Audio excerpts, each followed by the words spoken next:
नमस्कार दोस्तों, स्वागत है आपका हमारे YouTube चैनल ज्ञान संगम पर।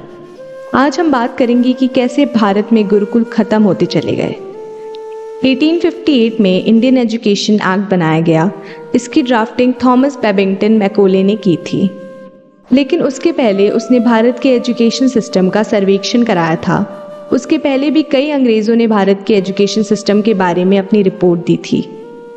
अंग्रेज़ों का एक अधिकारी था J.W. लिटनर और दूसरा था थॉमस मुनरो। दोनों ने अलग अलग इलाकों का अलग अलग समय सर्वे किया था। लिटनर, जिसने उत्तर भारत का सर्वे किया था, उसने लिखा है कि यहाँ 97% लिटरेसी है, और मुनरो, जिसने दक्षिण भारत का सर्वे किया था, उसने लिखा कि यहाँ तो 100% लिटरेसी है।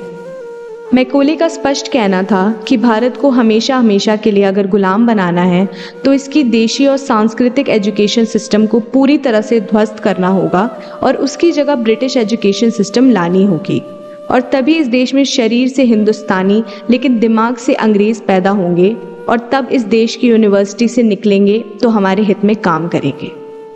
मैकॉले एक मुहावरा इस्तेमाल कर रहा है कि जैसे किसी खेत में कोई फसल लगाने के पहले पूरी तरह जोत दिया जाता है, वैसे ही इसे जोतना होगा और अंग्रेजी शिक्षा व्यवस्था लानी होगी। इसलिए उसने सबसे पहले गुरुकुलों को गैर कानूनी घोषित किया। जब गुरुकुल गैर कानूनी हो गए तो उनको मिलने वाली सहायता जो समाज की तरफ से होती थी वो गैर कानूनी हो गई। फिर संस्कृत को गैर कानूनी घोषित किया और इस देश में गुरुकुलों को घूम घूम कर खत्म कर दिया। उसमें आग लगा दी, उसमें पढ़ाने वाले गुरुओं को मारा पीटा और जेल में डाल दिया। 1850 तक इस देश में 7,32,000 गुरुकुल हुआ करते थे, और उस समय इस देश में गांव थे 7,50,000। मतलब हर गांव में औसतन एक गुरुकुल। और ये जो गुरुकुल होते थे वो सब के सब आज की भाषा में हायर लर्निंग इंस्टीट्यूट कहलाएंगे। उन सब में 18 विषय पढ़ाए जाते थे, और ये गुरुकुल समाज के लोग चलाते थे, ना कि राजा महाराजा। इन गुरुकुलों में शिक्षा निःशुल्क दी जाती थी।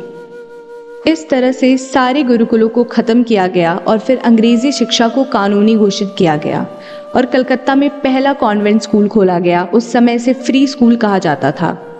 इसी कानून के तहत भारत में कलकत्ता यूनिवर्सिटी, बॉम्बे यूनिवर्सिटी और मद्रास यूनिवर्सिटी बनाई गई, और ये तीनों गुलामी के ज़माने की यूनिवर्सिटी आज भी इस देश में है। मैकॉले ने अपने पिता को एक चिट्ठी लिखी थी, बहुत मशहूर चिट्ठी थी वो। उसमें वो लिखता है कि इन कॉन्वेंट स्कूलों से ऐसे बच्चे निकलेंगे जो देखने में तो भारतीय होंगे लेकिन दिमाग से अंग्रेज होंगे, और इन्हें अपने देश के बारे में कुछ पता नहीं होगा। इनको अपने संस्कृति के बारे में कुछ पता नहीं होगा, इनको अपनी परंपराओं के बारे में कुछ पता नहीं होगा, इनको अपने मुहावरे नहीं मालूम होंगे। जब ऐसे बच्चे होंगे इस देश में तो अंग्रेज भले ही चले जाएं, लेकिन इस देश से अंग्रेजियत नहीं जाएगी। उस समय लिखी चिट्ठी की सच्चाई इस देश में अब साफ साफ दिखाई दे रही है, और उस एक्ट की महिमा देखिए कि हमें अपनी भाषा बोलने में भी शर्म आती है। अंग्रेजी में बोलते हैं कि दूसरों पर रौब पड़ेगा। लोगों का तर्क है कि अंग्रेजी अंतर्राष्ट्रीय भाषा है। दुनिया में 204 देश हैं और अंग्रेजी सिर्फ 11 देशों में बोली, पढ़ी और समझी जाती है। फिर ये कैसे अंतर्राष्ट्रीय भाषा है?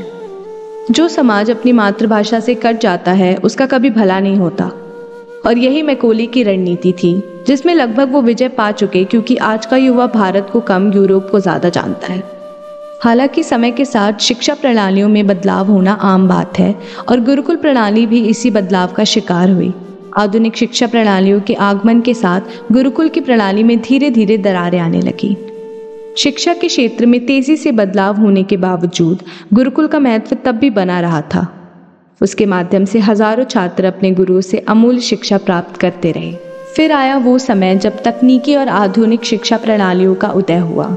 इसके परिणाम स्वरूप गुरुकुलों का अस्तित्व धीरे धीरे समाप्त हो गया।